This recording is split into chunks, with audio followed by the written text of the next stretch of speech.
Hello, everyone, and welcome back to the We're Really Not Happy with CW After Show. Things are going to be said, a lot of them. Not good. We just literally seconds ago got done watching Legends, if that helps you at all. Mike, Yeah. Talk about Flash so I can calm down. All right, let's begin on a high note with The Flash, Season 2, Episode 21, The Runaway Dinosaur. Kevin Smith directs this one. With Barry gone, the team must figure out a way to handle the return of an old enemy, Girder. Realizing Girder is retracing his steps from his last attack, Iris volunteers to act as bait to trap him in Star Labs. Meanwhile, Barry fights to return to his old life. This episode is directed by Kevin Smith, which already is a positive, and written by Zach Stentz. If you don't know this guy, he wrote the screenplays for Thor, X-Men First Class, and he's one of the guys writing the new Power Rangers movie. So, yeah, there's a lot of good talent on this episode. It's like one of the superstar episodes of The Flash. But I'll let you start off with the meat of this episode, the positives and stuff. This, in my opinion, the second best would probably be some scene with Barry and Henry as the best scene in the entire show in it. I take that back. Tied for the top scene. The thing that from this episode that it's tied with is when Barry comes back through the portal at the end of the season finale and just beats the living snot out of Eobard Thawne. That was awesome. That is the thing that it's tied with. That moment with Barry reciting word for word that children's book back to his mom is the best scene they've ever done, in my opinion, on this show. Mm-hmm. That's the best acting Grant Gustin's ever done. Right there. I was a wreck after that scene. I'm like, I was sand. There was no liquid left in my body. I was drained when that scene was done. For a person who is insanely close with their mother, I texted her immediately. Like, I know you watch Arrow and you have not watched the first season of The Flash, and it might be confusing, but you need to watch this episode. I need to get my notes out. I'm in a mood, people. I am so disorganized. Oh. Flash. They made an iZombie reference. That makes me very happy. I just remembered that. I didn't catch the specific. He literally said the word iZombie. That's it. When they're talking about what issue do we have iZombie coming. He said one of the times he mentions Girder, he calls him iZombie. Oh. Yeah, the references like that are cute. Yeah. There was a very good line, and I'm trying to think what Speed Force being said it to him. I think it was Iris. It said all the good things and all the people you saved and all that. And I can't remember what leads up to it, but it pretty much tells him, no matter how great you are and how many people you save, it's not going to stop bad things from happening to you. That sounds like it came from the Henry Speed Force. Was it? I can't remember which one it was. They all said a lot of great things. It probably was when they're like leading towards the grave, towards his mom's grave. That could be. Yeah, it probably was Henry. I would almost 100% say that was Henry, and you're probably right about that. You could tell this was directed by Kevin Smith and had a lot of his style humor in it, like the battery just not working at all because it failed. All right, go this way. And then they just gingerly walk out of there around the room to get away from Girder. You had it was a good episode. This is really good. I'll let you get the rest of it. Okay, starting from a smaller positive, Iris is fitting in with the team very very well. Like, I know it's because Caitlyn's kind of not in the picture, but you know what? That's another positive. I didn't miss Caitlyn. Um, That doesn't mean people. That doesn't mean he hates Caitlyn. it just means the episode was so good. Like, it just never occurred to me that Caitlyn was out of the picture. Also, this episode had some of the best Cisco and Wells moments, where even I can't remember exact lines they said, but like they would be completely in sync. Plan H. Yeah. Yes, Plan H. And when you compare that to Wells' first appearance in this season, like that, there's a load of there's loads of character development that we've seen throughout the season. So that was a good moment that was earned. All the stuff with Barry and the Speed Force, I thought was excellent. This is pretty much an episode that was tailor made for Kevin Smith, because he always likes to throw in subtle like nods to theology, and this is Barry's talking to God episode. Pretty much. Yeah. It's like you said, it's like trying to talk to gravity. And yeah, I think this is where some of the best writing comes in too.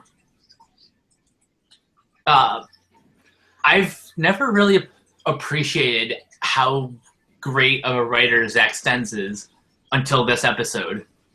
I mean, yeah, First Class is a great movie. Thor, bad humor aside, like the movie is still well made, but like watching this episode and then watching him on Fat Man and Batman. Now I have I have very high expectations for Power Rangers, and B, I just want to see him like get more work, and maybe come back to the Flash. Definitely. Let's see. One more positive is the way that that Barry kind of helped Jessie like get her out of that coma. I think that's one of the best like little moments that I've seen from Barry. Like, wow, he's gotten that much powerful after visiting the Speed Force. Yeah, it's nuts. Overall, I thought it was fantastic. But we do have to talk about some negatives. Yeah, we do. And this will be something that we address when Legends comes. So, this is a positive in my mind, but it could very easily lead to a negative, which will involve me traveling to Mark Guggenheim and Greg Berlanti's houses separately and savagely beating the living tar out of both of them. They've said that a major character will die in the finale of this season. Oh, no. No. Wait, is that? Or did I misread that? No. You're right. They did say someone's going to die. I'm just preemptively saying, no, I hope it's not who we think it is going to be. They're all season, Henry Allen's lived out of town. Now, magically, 2 episodes before the show ends, he's moving back into town because Barry won't be able to get rid of him now. I swear on my soul, if they kill Henry Allen, knees will be broken and necks will be snapped at CW. Please. It's enough. It is enough. No. We had it. Laurel on DC's Legends of Tomorrow, which we will get to if you're skipping that in our show for some reason. If you off Henry Allen, I can't even describe what will happen. But I'm going to move on and forget that that's a possibility because it probably will happen. I'm going to try and think of other things that are just minor nitpicky negatives. Girder died halfway through season 1. You want to tell me why his body's in the bottom of Star Labs for a year and a half? I got nothing. Why is Zombie? The entire time, you have a morgue. Why would you pick a turtle, for crying out loud? You could have done something with him. At least he died this season. He should have been brittle bone. You reanimated dust?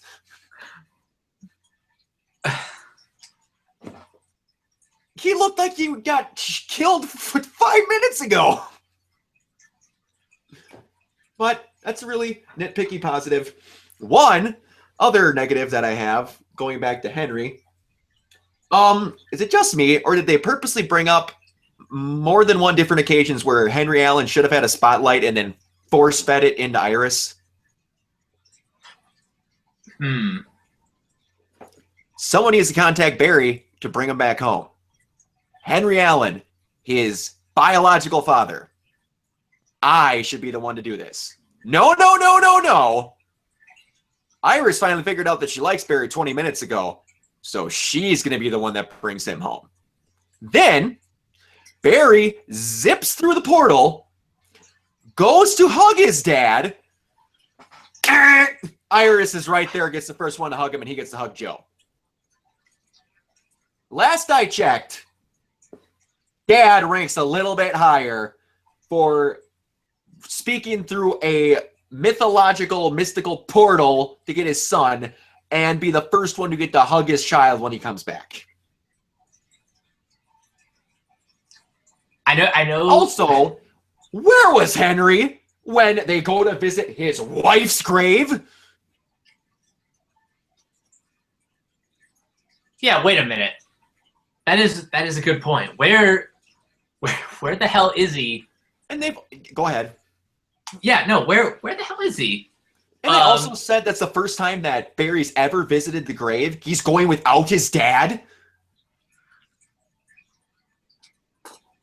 The whole episode has been great so far, but yeah, this episode was doing great, and then you hit like the last 5 minutes and it goes, and you could have made some big deal about some other moment that made Iris and Barry click. You really didn't need to, because Iris has Barry said for almost 2 seasons now how much he wants to be with Iris. The only one who didn't get she wanted to be with Barry is Iris.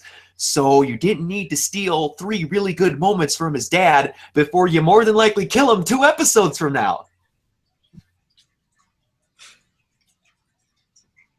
I know that Barry and Iris is like one of those iconic couples, but this is still kind of heading towards Olicity levels of cringe.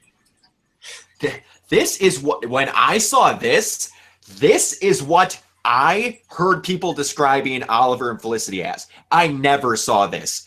Like, getting there at the end of season 3, but people said that this is how bad Oliver and Felicity were before season 3. This made me cringe. And the worst part is this is a canon relationship. Well, not in the New 52, but that's besides the point. But I think we've had enough of Flash. Let's talk about Arrow. All right. Yeah, let's talk about Arrow. All right. Arrow, Monument Point. Felicity asks her father, Noah Cutler, for help after the team discovers Damien Dark's next move. Noah has a talk with Oliver.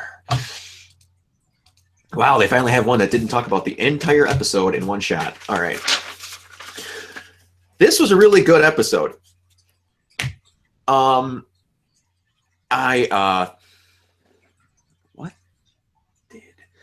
had a couple of issues, but it's not that big of a deal. This, the talk with Cutler and Oliver. is really good, and it's so brief. Oh, yeah. And when he's trying to connect and tell his daughter that he's different and he wants to show that there's something different about him, the most real comic book line that has ever been spoken in history, other than no matter how many good things you do, bad things are still going to happen to you. You got any advice on leading a dual life? Yeah, it doesn't work. He's right. That is like first commandments of comic books. Bad things are still going to happen. Dual lives never work well. Just saying. I hope we get to see more of the Calculator, because he's a really good character. Mm-hmm. And I like the tension that he has with his daughter. Like they obviously shouldn't get along, and Felicity has every right to be mad at him. But still, they're trying to save the world. Mm-hmm. Oh, and one of my favorite lines was after Lila's like, I talked to the president, and he doesn't feel confident in the fact that we're we're leaving the world up to two computer hackers, a bunch of Argus guys with guns, and 2 vigilantes in Halloween costumes. They're not Halloween costumes. I'm not wearing hockey pads. I love that line so much. People say DC has no humor. That line was awesome. Oh man! All right. What were your other favorite moments? I like Monument Point. This is actually kind of a deep cut. I'm gonna look up a little bit of details in a second, but I'm pretty sure this is a Superman story, Monument Point. I know that Monument Point sounds familiar, but I'm not incredibly sure on what it exactly was. One other big positive that I had that showed that Oliver wasn't exactly I don't know if he did this on purpose or if it was just really weird when he was shooting. Near the end of the episode, when they're on the island and Oliver gets a hold of the M16 looking weapon that he had, when he starts shooting people, he's like bouncing. I don't know if that's to show that Oliver doesn't fully know how to handle a gun all that well yet, because he was like just got back from Japan the first time he used a gun that much. But it made him look like a really inexperienced idiot, and that worked well for him still being on the island. Yeah, I guess so. So, got anything? Okay. Founded in 1803, Monument Point is a large metropolis within easy commuting distance of Washington, D.C. It has a higher than average rate of crime, but it is a moderately pleasant place to live. Okay, no, it wasn't a Superman story, although Superman is kind of one of the main players. I think it comes from it comes from Brightest Day and like Justice Society. Gotcha. But what I just described in that brief little description, was that not Monument Point on the show? Pretty much a pleasant, like a pleasant little community. Mm-hmm. Yeah. Filled with a bunch of ghosts, monitoring at all times. Yeah. Which leads me to a positive and a negative. If the point of Monument Point was to keep Thea and Malcolm safe, what the hell is Anarchy doing there? That's one thing that was a positive, and it will lead to a negative also. Thank God Anarchy finally showed up. They build him as one of the main antagonists in this show for this season. He's been in 3 or 4 episodes out of 22. He got roasted alive by Thea. Came back. Was in one episode. And then nothing until right now. And then magically he can get into the impenetrable matrix bubble that they're in. You know what? That's probably going to be important, and will be explained next week. So, man, I revoke my negative, but I still question the how. Yeah. Yeah, it was. The positives are showing other development. Felicity is no longer the chairman of Palmer Tech. Yeah, that came out of nowhere. I mean, in the board's defense, I can understand, since she's spending a lot of time on Team Arrow, she's spending less time doing her actual job. I get that. And but come on, it's a comic book world. How often do you expect Bruce Wayne to be in his office? He never is. Exactly. It is so accurate. There is one scene that no one ever talks about that is the most accurate display of what Bruce Wayne would be like at his job. Is the first 20. It's about 20 minutes in The Dark Knight when his legs are propped up and he's asleep at the board meeting. That is exactly how almost every superhero would be if they actually showed them at their jobs. Yeah, they'd be bored to tears. They'd be like, I just kicked the snot out of 30 people at midnight last night. It's 6 a.m. I need to sleep.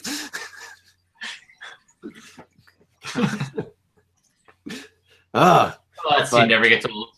That never gets old. That makes me laugh every time I see it because I almost forget that he's in the back of the room passed out every time I watch that movie. Okay. Positives, it was really cool to actually see Brick get some time again. When we get to predictions, I have something that I want to pitch to you about next season of the CW verse. You messaged me about this. All right, we'll get to that, but we need to step it up a little because a lot of it's going to be DC's Legends of Tomorrow, and a lot of it's going to be something else that happens, so we're going to kind of breeze through what just happened here. But I've got some negatives. That first scene, a nuclear warhead's been fired. Oh, so this isn't a prank. Yes, we are commonly going to say that a nuclear warhead got launched off, and it's a prank. Really? You asked if they were pranking you? The second one, the board is firing Felicity for fear that she is trying to sell the biostimulant chip that's in her spine. What a bunch of a-holes. Really? You think she's trying to sell the stimulant that was pretty much only made for her to use? And that she brought the Green Arrow, Spartan, and the whole crew to your building to save your lives to stop someone else from stealing it? Ungrateful bastards. They had an entire episode centered around why you're wrong about this situation. Okay. Oh, also, they said she was going to give it away. It's in her spine. But that's moving on. This thing does a cliche that I hate so much. Is it the ticking clock? The ticking clock leading to, we stopped all of them, but one. Oh. I knew punch my TV. I knew that was coming. It was like, we stopped all of them, but one. I'm like, God damn it! I know where this is heading. I'm like, say you didn't stop 3 of them, and then be 0.5 seconds away from stopping the last one, and it crashes. That would have made it a little bit better. I understand one of your missiles has got to detonate, but make it a little bit more. Yeah. All right. I think this is my 5th one. These are all really little, but they bugged me. You have Hive strapped to the teeth in military-grade professional armor Hive agents that are getting blown away by a 12-gauge shotgun. and every shot has a squib go off, which is a fake round, directly in the center of their chest where the Kevlar is the heaviest, and they're dropping like they just got blown up. Just like old man Cutler in his shotgun, get off my property, is blowing away hive agents. Come on. Really? Those ghosts are worse than stormtroopers. They are. They're so bad. The other one. They picked a really good way to show where the hidden room is. I love when they have the hidden room. One of my favorite ways to reveal that is the air current going through. Then they go to this wall, and there's a ladder in the middle of the wall. Go back and watch this episode, everyone. That ladder is in between the ceiling and the floor of a one-story room. Yeah, wait, what? There's no way down. There's no way up. The only purpose for this freaking ladder to be there is for Oliver to click it upward to open the door. That is the most obvious, that is not supposed to be their thing I've ever seen in a TV show in my entire life. You might as well replace the ladder with a welcome mat. Yeah, if this was a TV show or a game, speaking for Uncharted, that thing would be painted bright yellow and have an indicator arrow pointing at it. What? An arrow? Just logic, little things. A book in the shelf. It's cliched, but it made a lot more sense than a ladder in a one-story room that led nowhere. It's almost like he wanted to be discovered. Ooh, almost. All right. What were your complaints? You know what? I think you took the ones that I would have said. But this one is a little bit bigger. And it was mentioned last night on the Collider recap. You think just maybe nukes that can destroy the world is a little bit too big of a plot for Arrow? To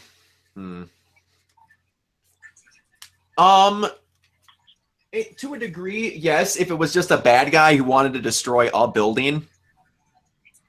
But you're literally wanting to cause the modern-day version of Genesis. The most non-complicated way to do that is to blow it up. True. But my point is, I get what you're saying. It's the world. Yeah. That was my concern. I get you. They worded it. They said that they should say he has enough nukes to blow up the world, not nukes that could. They weirded it weird. They weirded it word. I can't speak. That's we can't wait. DC's coming up. It's gonna be bad. Yeah, I get it, but if they would have said he's gonna cause a flood somehow, I would have been twice as irritated than saying he had nukes. Fair enough. But I understand completely what you're saying. Yeah, because the casual fan would say like, well, why can't the Flash come and help? The Flash doesn't know the nukes are being launched. Or the Flash could be trapped in the Speed Force. Or the Flash could not have his speed. Any of those is possible. I'm pretty sure someone, one of the showrunners has admitted, the Flash and Arrow are kind of disjointed. Mm-hmm. But who knows? Maybe by the season finale, everything will be nice and tidy. I hope so, because I want to say it was Samuel Ortiz pointed something out to me, and I didn't think about it until after it happened and after he said it. At the funeral for Laurel, Barry's got his speed. Same episode that week. It was 1 week after Barry didn't have his speed. Yep. See what I mean? Yeah. The timelines are broken. A little bit. But all right, I think we've spent enough time on Flash and Arrow. Let's get into. I'm not gonna bear the lead here. It's the best, but it's also the worst, for reasons we're about to get to on Legends of Tomorrow. Episode 15, Destiny. Being in the vicinity of the Time Masters leaves Rip and Rory incredibly disturbed for very different reasons. Meanwhile, Sarah takes over the Wave Rider. Kendra is reunited with Carter, and Snart decides he might be a hero after all. Ooh. Okay, let's get the positives out of the way. Let's take a moment to relax. From a narrative perspective, I gotta admit, this was a badass episode. Yep. I'll just hold it back. Go ahead. Let's see. Things I liked. I liked Jefferson going back to the present day. I like how I don't know if it was just the way it was written or the way he played the character, but he felt time worn, if you know what I mean. Like, oh, I get you.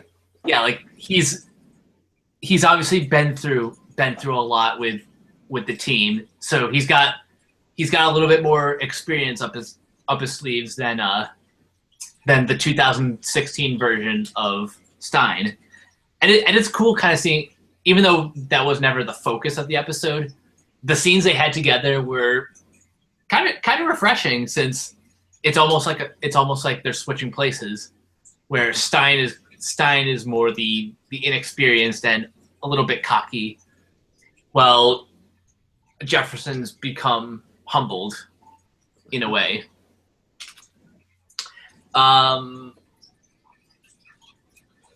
What else? Go ahead. The confrontations between Rip and Drew, was it Druzard or Druzen, I believe. Yeah, whatever his name is, the evil time bastard, yes. as Snart put it. Yes. Yeah, those all those scenes were great. I was thrown off a little bit when he was viewing the what was the machine called again? The Oculus. Oculus. Yeah, when he was viewing the timeline through the Oculus, for a split second I confused Ray's death to exactly how Barry kind of absorbed into the Speed Force. It looked like the exact same effect, and it kind of threw me off for a second. I gotcha. Let's see, generic positives. The action was great. All the characters. I'm a broken record when I say this. All the characters had things to do. Rory really stole this episode. In fact, both the Rogues stole this episode. I joked in one of the Facebook groups that did a spoiler discussion.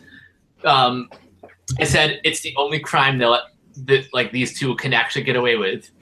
Pretty much. This had one of my favorite lines that Mick has had the entire show.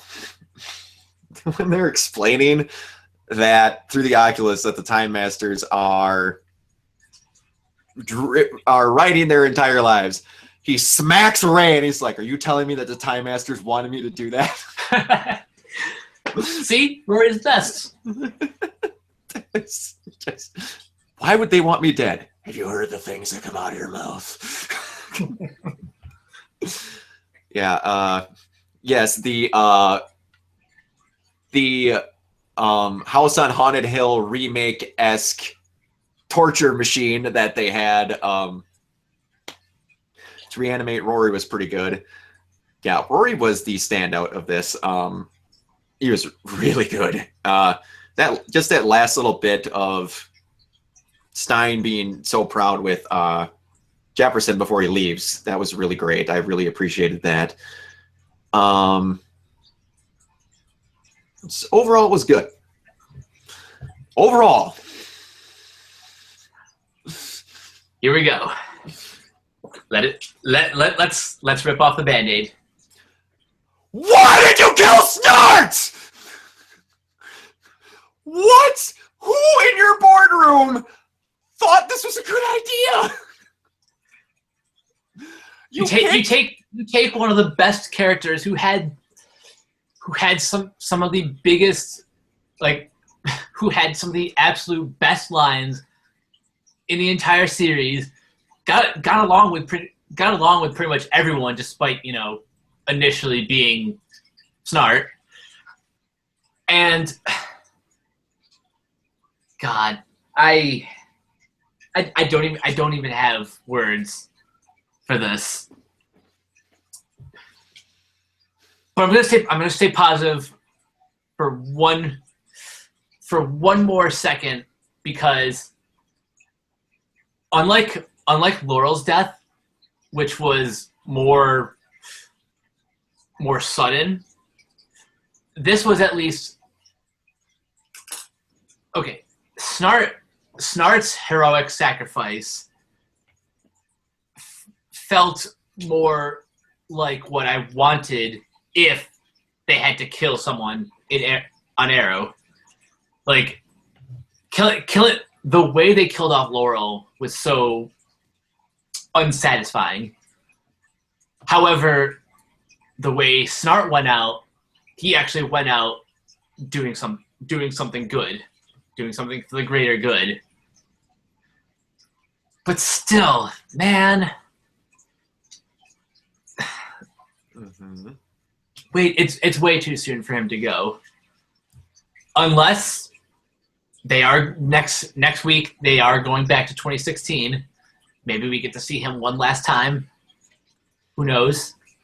They better do something, because he is the best rogue you had on Flash by a country mile. He was the best character next to Sarah, in my opinion, that you had on this show.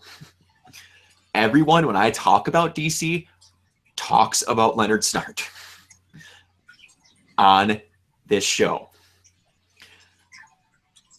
And a couple of things. He's talking about what he wants in his future. And you'd have the line from Sarah, "Are you trying to steal a kiss from me?" Thinking he's not going to get one. Well, you showed him getting one in a teaser for the episode. That's a rant for another day. The whole CW marketing. Yeah. This whole failsafe thing is bugging the ever-living piss out of me. All that failsafe was a thing that had to be pressed down. Last I checked, Rory's flamethrower could have been lodged in there. That's a really good point. No one on that entire team of geniuses could have found out a way to press that button down other than doing it themselves. Are you freaking kidding me? This was them going, we need to kill someone, and we're going to say that they had to stay there. And I'm sorry, I said I liked Mick, but if you're giving me a pen and telling me to write out one of two characters and you give me Rick and Snart, I'm not hesitating. Mick's gone. You better bring Snart back, or you better make Mick the best character the Flash has ever seen before, because you did some damage to future storytelling by getting rid of Snart. And of course, knowing the team, they're gonna try to reverse this because time travel. They had better. But yeah. Now, if I do get to see Mick be a part of a horrendously Savage beatdown on Savage, that will make me feel a little bit better. A little bit. Because you can vicariously take your frustration out on the time bastards? I know I'm just going to be picturing me being Mick and Savage being the writers. Yeah. That's pretty much what's going to happen. I'm going to make a vine. It's going to put my face over Mick, and it's going to put writers of CW over Savage, and I'm just going to put on the bottom my reaction when they killed Snart.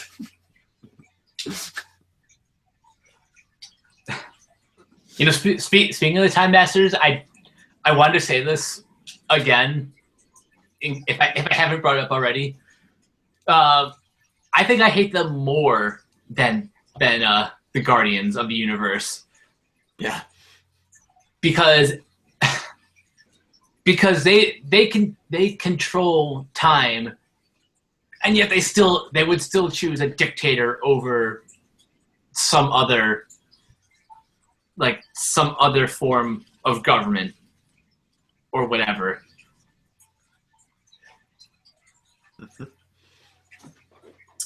Oh, but one last positive, and it's probably one of the tiniest ones. The mention of Thanagar. That was a nice Easter egg. that always makes me think of the ending of Justice League Season 2. Yes. That was good. Yeah.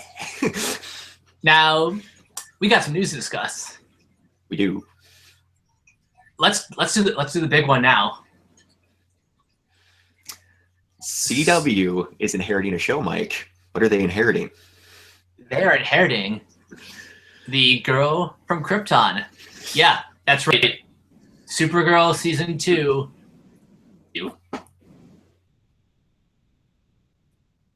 Now how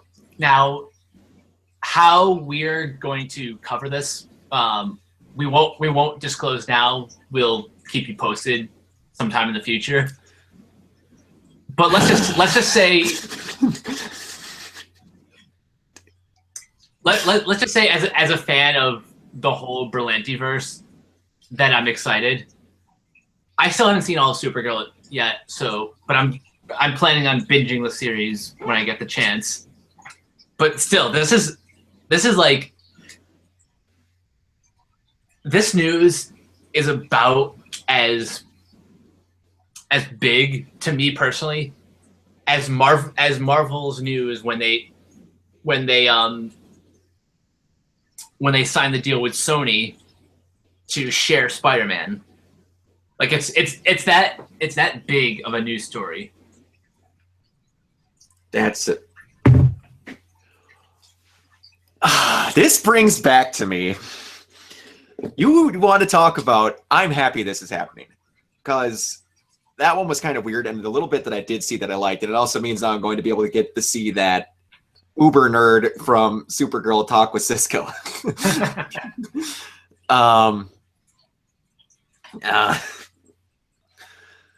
You said people complained that the Flash wasn't big enough, or why wasn't the Flash there? Oh my God. This is going to cause some controversy. Also, they do crossovers. They like to crossover every show. I would love to know who they think is going to be an accurate, matchable opponent for Supergirl. If they're included, the entire DC Legends of Tomorrow team. Flash, possibly 2 more speedsters, Vibe, and possibly Killer Frost, along with Season 5's going to have Arsenal again. You just spoiled the news story. I know, we'll get to it. I'm sorry, but it's a part of the list. Green Arrow, Spartan, and Argus. Yeah, that's a lot.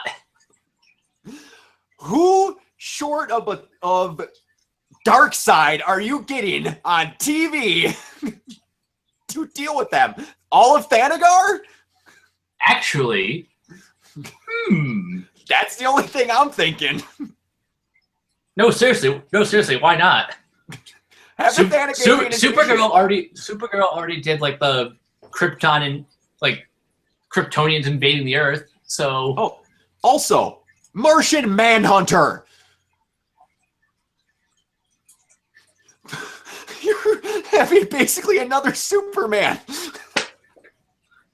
My advice to you guys in the Berlantiverse: go big, either go big or go home, or maybe do micro-sized crossovers. Just because you're on a Hammond a ham and cheese sandwich budget already.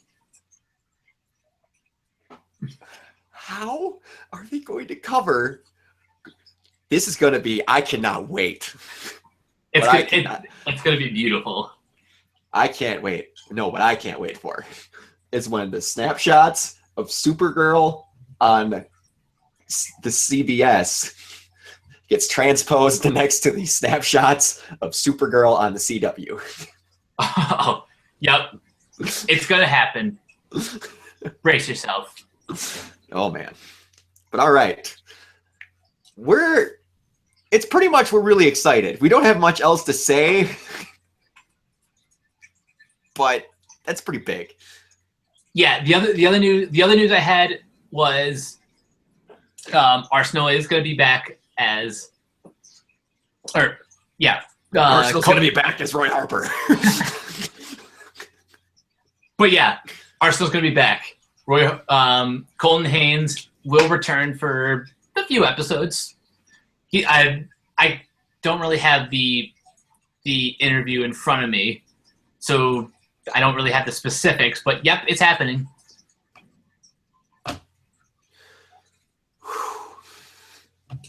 Two more quick beats that I want to cover. Okay. Kevin Smith, in an interview with Variety, he expressed interest in writing an episode of Arrow. You guys know the character Onomatopoeia that he created. Oh. Yeah, he wants to introduce that on the show. That would be awesome. That would be great. Supposedly, they almost had him at one point. Supposedly, but I don't know. I can't really confirm or deny that. And the last thing, this is not TV related, but I just want to bring it up because it's tangentially connected to Berlanti.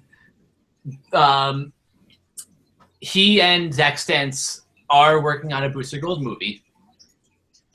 We don't have details quite yet on that, but yeah, it looks like Berlanti's doing a little bit more than just TV.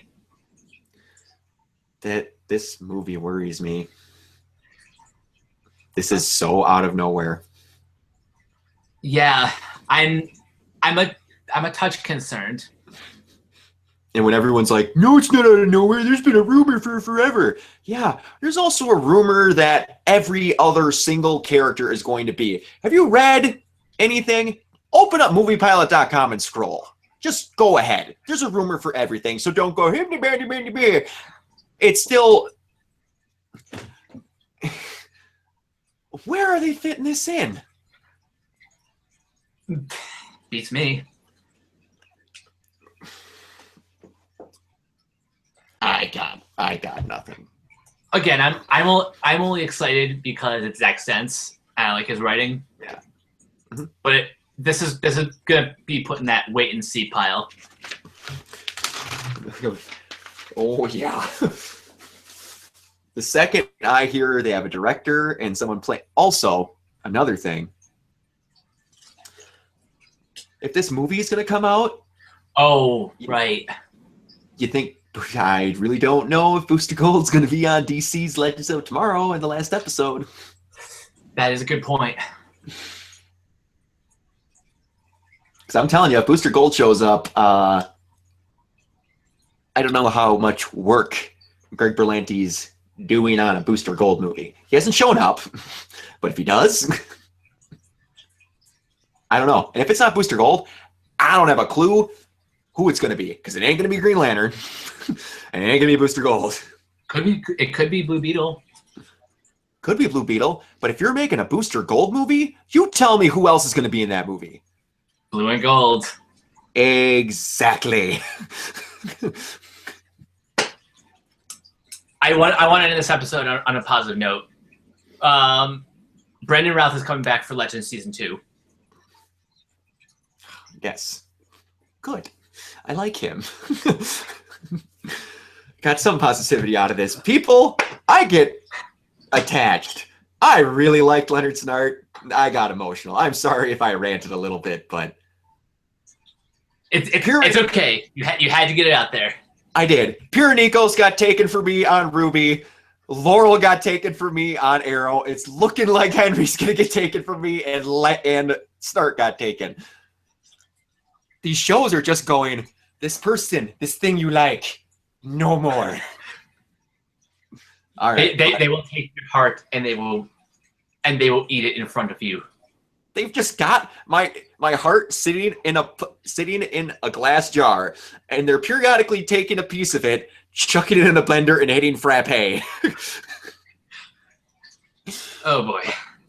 But anyways, we're going over an hour. So thank you everyone for tuning in. I know this was really long and we try and cut these down, but I knew there was no way on God's green earth that this is going to make it any less than an hour. So I'm Brock Emmerich. You can find me at WayneTech7 on Twitter and at Geeks and Gamers Facebook, YouTube channel. Check everything out. Got stuff coming up. Mike, where can they find you? You guys can find me at Captain K482 on Twitter, in the Facebook groups, Geeks and Gamers and Sons and Daughters of Movie Talk. Sign up for the Geek Boards, geeksgamers.com, blah, blah, blah, good stuff coming your way. And don't forget to subscribe to the Geeks and Gamers YouTube channel. Arrow After Show, We Are Geek, Ask an Admin, reviews and vlogs and all that stuff. Lots of good stuff coming. Stay tuned for more content coming your way. Yes. All right. Again, thank you everybody watching. Sorry I was a little long. We'll see you next time.